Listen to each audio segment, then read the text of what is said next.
Smaller We'll than open usual. We'll open it up. Front row, middle. Dave? Right. Other than scoring points, offensively, when you look at the metrics, what's like the most important stat, like in your mind? Is it yards per play? Just what's the most important stat that you look at? There's not just one, but I do think first downs is really important because that means if you believe in the plan to win, which is the field position game, which is more important in the bigger games you get into, then I think that matters because if you get the more first downs, you're tilting the field to your advantage. But then I also think scoring in the red zone, if you believe in the field position game, when you get into the red zone, you have to score touchdowns. It can't just be field goals. So I think when you combine those things, then everything else comes into play, yardage, points per game. But if you don't have a lot of first downs, you don't score touchdowns in the red zone, you're going to have problems. So. Front row right. Tim? Yeah, Ron, when you lay your head down on the pillow in the Blackwell the night before a game, home game like this, especially this week, what would keep you up at night still, and what makes you feel comfortable about this team so far? It's a two-part question. Yeah. Well, I think the thing that keeps you up is making sure that our guys and our team understand the opportunity that they have. And I mentioned this before. As you get older in life, you realize that time waits for no one, and opportunities come around like this, every so often, but only a few times in your life. And that maybe when you're young, sometimes you think that they're gonna always be around, or this is something that's normal, and it's not. And so making sure that our team understands that, grabbing on a hold of that, not letting go, and making sure that we show up every Saturday and play as hard as we can and prepare. Those are the things that you think about. What allows you to sleep, I guess, the second part of your question would just be the leadership in this team and the way that we practice. Because I really believe that the way that you practice during the week is how you're going to play. And so I thought we've had a better day of practice yesterday than we've had in a long time. Guys were sharp, guys were on it. It was a good practice, and that allows you to fall asleep after twisting and turning a few times. Second row, middle-ish. Tony? Ryan, all of these new games that you're having, what kind of impact does that have on recruiting and bringing guys in for visits? How much more difficult does it make it, or what are the challenges? Well, if someone doesn't have a bye week or is playing on a Friday night game, it's hard to get them in if they live a little further away for a noon game. If it's a night game, then it's a little easier. But for local schools and schools from Ohio, the recruits from Ohio, they're able to get here within 3-4 hour radius of school. They can kind of get here for a noon game, which is good. But for the guys who live a little further away, it's a little bit harder to get here. Do you think the noon games are going to pose a bit of an issue moving forward if Fox, say, continues to do this? Is that not something maybe you'd want to see? Would you prefer more 3:30s or? That's not something that I really think about all that much. Although I do enjoy the noon game. I love getting up and playing the game, and then hopefully, like we talked about yesterday, going home and enjoying it for the afternoon. Third row left. Bruce? Ryan, back to Tim's question a bit. You talked about, and you have referred before to this team recognizing what's possible.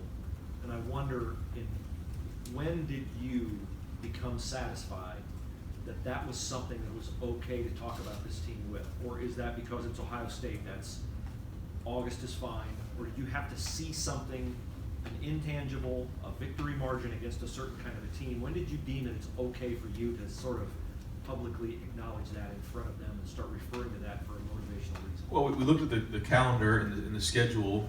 We had that first part, those 6 games. We said we're going to come up for air, have a 2-game season. Then we had the bye week, and then we're going to have the home stretch. And so the goal was to be undefeated at this point, to be 8-0, and we are now. So as you sit there and you talk to young men, you say, hey, listen, here's where we are, here's where we want to go. And you talk about what the stretch run means. And you talk about that during the bye week. But once we got back here on Sunday, it was all about Maryland. And it was all about the day, winning the day, making sure we have a great practice, making sure we beat Maryland on Saturday. That's it. That's all that matters. And you start getting ahead of yourself that way, I think you set yourself up. But I do think during that bye week was a great opportunity for us to take a picture to see where we're headed with this thing. Because I think it's important to know where you've been, where you are, where you're headed. So was it more so that it was Wisconsin, or that it was 8-0, or that it was like you're number 1 in the poll, or Just the fact that we had a bye week. Right next door. Steve? Yeah, Coach, going back to the Wisconsin game, it appeared they came very close twice to blocking the punt, and then they got it on the third time. Just curious internally, what's the discussion during a game as to we've got to shore this up, or we've got Yeah. Is that going to become an issue, you think, going forward with, in a quote competitive game in the fourth quarter, that can get you beat? Oh yeah, absolutely. Could have got us beat last Saturday. So completely unacceptable. The whole thing was ridiculous. We're getting it fixed. It's going to be fixed. It was a block spot issue, and it was several people were at fault, and it's not going to happen again. We're not going to let that happen again. If it does, then we got to figure out again what the issue was. But certainly that is not going to win us any games, and that was something that we were very embarrassed about as a staff, as a team. Was the fact to get a punt block like that is completely unacceptable. So I think everybody understood that, and we're going to get it fixed. We did a good job in the bye week of addressing it, and we're doing a good job this week of getting it addressed. And now we got to go put it on the field. Do you feel, as a head coach, you have an environment where, I don't say anybody's low on the totem pole, but the quality control guy can speak up and say, hey, we gotta do something here? Do you have that environment you feel in your program? I mean, you're rolling along at 9-0 and status quo is going pretty good right now, but is that there for your guys lower on that totem pole to speak up? I think that if it's well thought out, yeah. I mean, everybody, builds respect, just like any other job, that when people speak up in a group setting, we have a lot of different meetings that we have. We have staff meetings, we have team meetings, we have offensive meetings, defensive meetings, special teams meetings, and when people think things through and bring up good points, then they get some respect and people listen. And there's other times where people say things and they haven't really thought it all the way through, and you just kind of look at them sideways, and they don't get as much attention. And that's just that's life, though. And so we have a lot of bright people here, a lot of people who have a lot invested here, and it's a group effort. And the more input we can take, we want to listen to people and have. There's a lot of good ideas out there, and then it's the leader's job to make sure that we filter out those ideas and figure out what we're going to do. And so, but certainly love ideas and want guys who are creative in the program. Far left, Lori. Coach, I heard you say a few minutes ago that games get bigger and bigger. How tough is it to convey to 20-year-old guys both the idea that every game should be approached the same, on the one hand, and on the other hand, that some games have higher stakes than others, and sometimes the years are more crucial than others? Yeah, that's not easy to do, but I think it's the approach of understanding that every game, if you lose one of them, they all mean the same. So as you look at each individual game, they all count the same. So now how you approach the game based on what you're seeing, the game plan, all the different things that come into it. There's just a lot of variables: night games, day games, rain, all those things. The style of offense, the style of defense, the style of special teams, and you just adapt each week. But you got 12 games in a regular season, and they all count the same. So you have to approach each game getting yourself mentally, physically, and emotionally ready to play in that game. And so far we've done that, but we have to continue to do that, and that is not easy. And that's the job again of the leaders and the coaches to make sure that we show up again on Saturday with those same things in mind. Real quick, Justin said that you told him and JK that this offense hasn't played close to its potential, or that was your message to them? Yep. Is that really how you feel about the offense right now? Yeah, absolutely. I mean, I think that we can do so much better in so many areas, and we've only just scratched the potential of what this offense could be. And when you get to this point of the year, your effort and your execution has to be at an all-time high. And that's something we've talked about all week. And I think that if the guys take that same approach, that they stay hungry, they stay with the mindset that they have something to prove. And it's not just talk, though. I mean, when you watch the film, there's so many things we can improve on. We can be better. And when you look at it through those lenses, I think you continue to stay hungry, and I think that's critical. Front row left, Nathan. When you were having the real substantive conversations about whether Justin was going to come here with him, was there any kind of an intellectual connection that happened with you and him, and what was that, and is that important as you're bringing in a quarterback? Yeah, it was hard because it was not the typical recruiting deal, so there was not a lot of time to build that relationship. A lot of it was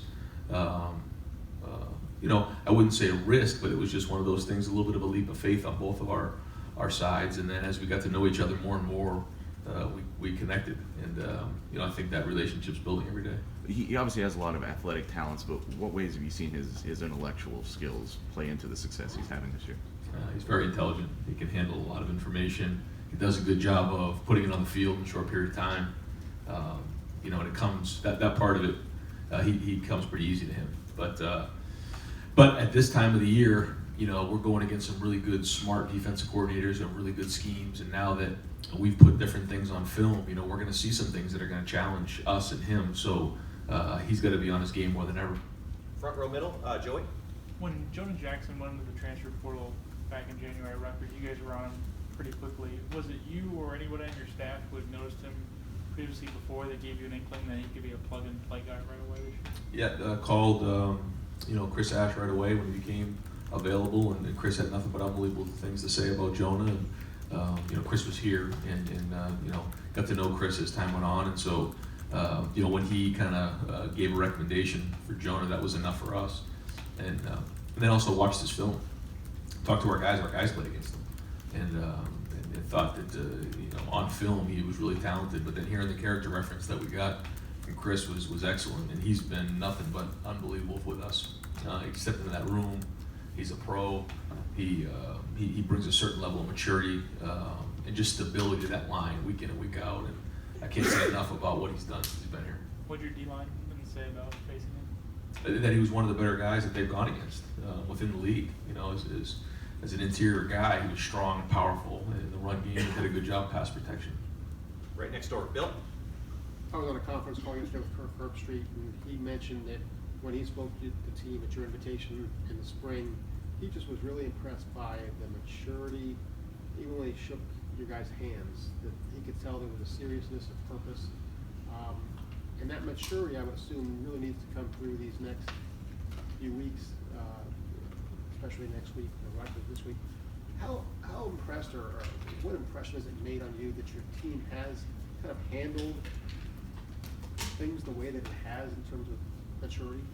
Yeah, I mean, the story still has a long way to be written, and so don't really want to get into all that until after the season. You know, when you look back and see where things are at, but there is that seriousness right now that we're into November, we're relevant, and there's no time for silliness right now. And that's someone asked me that the other day. That's part of having fun, is winning games in November, and these are a lot of consequences for these games, and I think the guys understand that. And that's cool to see. So what does that mean? We'll find out. And last question, front row right, Austin. Right, it's pretty rare to see Jonathon Cooper without a smile on his face, but the last couple times I've seen him, he looked pretty frustrated. This hasn't gone the way he wanted this year. Have you had more conversations with him, or you sense that frustration with what he's been going through? What a special young man, you know, Coop is, and certainly hasn't got on the field the way he's wanted to this year, like you're saying, but he continues to be a really good captain, a really good teammate. He's encouraging to his teammates, even though he's dying to get on the field. And so we're all supporting him and helping him along the way, and we look forward to seeing him back on the field here real soon. Great, Coach, thank you very much. Thanks, Brian. Hey, Brian.